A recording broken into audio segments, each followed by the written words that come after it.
Hi, I'm Shrishti Singh. My register number is UR14CS232. Today we are going to see the third exercise of our system software and compiler lab. Our third exercise is based on the generation of a symbol table. Now, what is basically a symbol table? Actually, symbol table is a data structure that contains all the attributes about the identifiers that must be passed between different phases of a compiler in a program. And all the symbol table has the following attributes: symbol name, its data type, address, and the value. Now in this program we are supposed to generate a symbol table using a hash table. We are importing different packages over here.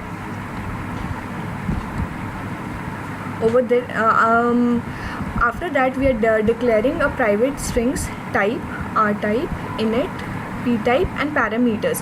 Now we are creating objects for each of the given strings. For this dot type equal to type, and for the following objects, as you can see.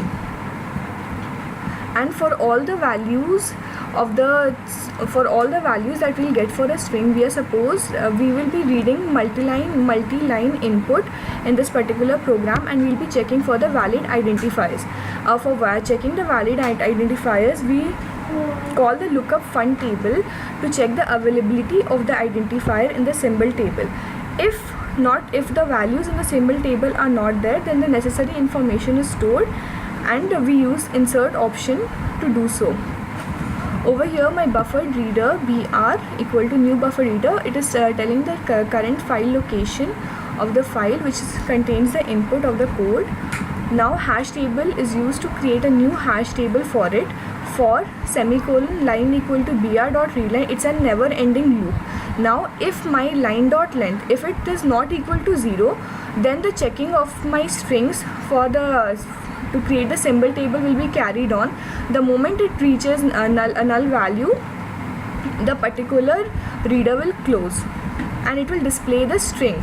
Now how to generate the hash table? Hash table generation is done by using enumeration. Over here the same never ending for loop is used, and the value is displayed over here. Now to check, we are using three functions over here. The first function is to check. The second function which we are using is a splitter. Check, insert, and splitter we are using over here. We already saw the insert value, that is a display value. Now to check, we'll check whether the inserted input matches with keyword, identifier, values, constants, or the functions. The keywords which will be available will be double, integer, void, string, float, and character. Identifier will be from alphabets A to Z and digits 0 to 9. Value will be either plus or 0 to 9, and my values will be either colon or semicolon or comma, and my function value will be 0 to 9, delimiter 0 to 9. Now in the same way as we use never ending loop for we'll be using it for if also. We are creating different objects for key and for type, and we are declaring a parameter as 0. Now if my word matches with the key, then the return type will be the type of whether it is a keyword, identifier, value, that will be returned to the hash table. The same will, and if it is not available, then the function will return an error. The same will be done with for keyword, identifier, and parameters. Now to check with the pattern, my pattern P will be equal to pattern.compile matcher mk equal to p.matcher line. If my matched key is found in a particular word, it will return the values as key, identifier, value.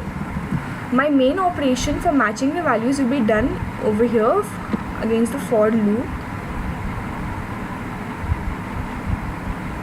In this particular section of the code, and it will return my keyword value, operator value, identifier value.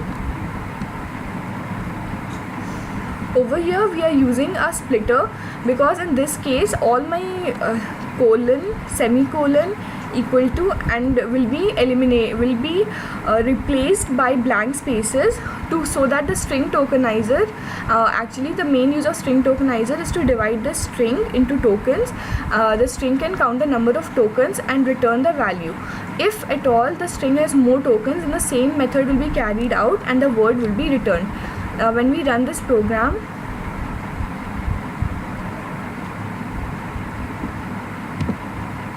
you can see the output is generated over here. My input was given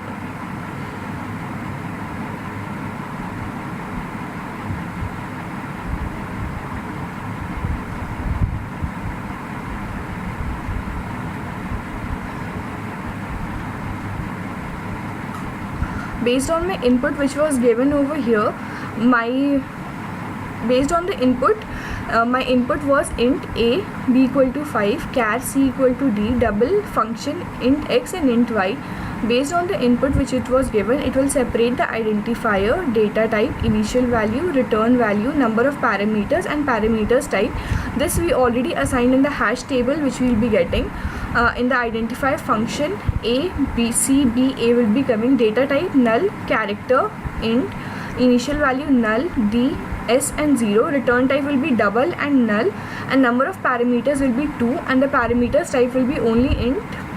This is the end of my second exercise. Thank you.